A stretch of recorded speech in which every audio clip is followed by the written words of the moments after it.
হজ পালন এটা আমাদের মুসলমানদের জন্য এটা অবশ্য কর্তব্য, কিন্তু যারা করতে পারবেন, করবার মতো সঙ্গতি যাদের আছে, সেটাই আমাদের পবিত্র কোরআন শরীফে সূরা আল ইমরানের 97 নম্বর আয়াতে এটা উল্লেখ করা আছে যে সারা বিশ্বের মুসলমানদের জন্য হজ পালন করা ফরজ যদি এই গৃহ পর্যন্ত পৌঁছা শক্তি ও সামর্থ্য থাকে।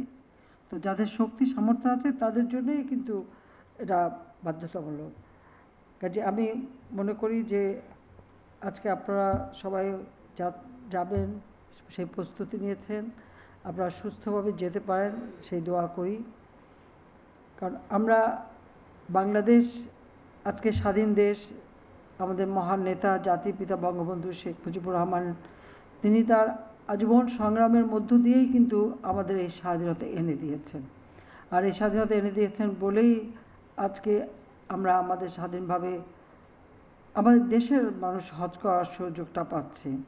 আমার একজন বোন যিনি হজ করতে যাচ্ছেন তিনি নিজেই বললেন, বা এইমাত্র আরেকজন তিনি বললেন, এখন কত সহজভাবে আপনারা ঘরে বসেই হজের সব কাজ সম্পন্ন করতে পারছেন। তো ডিজিটাল বাংলাদেশ গড়ে তুলব 2008 নির্বাচনী ইশতেহারে সেই ঘোষণাটা দিয়েছিলাম। আজকে তার সত্যিকার বাস্তবায়ন হয়েছে, আর বাস্তবায়নটা হয়েছে বলেই আজ এই সুযোগটা সকলে পেয়েছেন।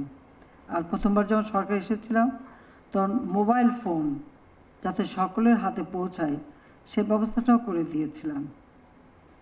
আর এরপর ডিজিটাল বাংলাদেশ করবার জন্য স্যাটেলাইট বঙ্গবন্ধু 1 উৎক্ষেপণ করা, ব্রডব্যান্ড সমস্ত জায়গায় পৌঁছে দেওয়া, ওয়াইফাই কানেকশন দেওয়া, এসব করার ফলে কিন্তু আজকে এই সহজ পদ্ধতিতে আপনারা হজ করতে যেতে পারেন এবং কাজগুলি ঘরে বসে করতে পারেন, কোনো রকম হয়রানি হতে হয় না।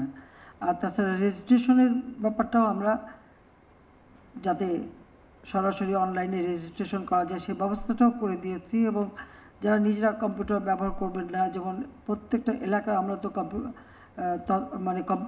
ডিজিটাল সেন্টার তৈরি করে দিয়েছি। এই ডিজিটাল সেন্টারে গেলে সেখানে বসেও কিন্তু রেজিস্ট্রেশন করা করতে পারেন, সে ব্যবস্থাটাও আমরা করে দিয়েছি সহজভাবেই। সেখান থেকে প্রায় 300 রকমের সেবা জনগণকে দেওয়া হচ্ছে।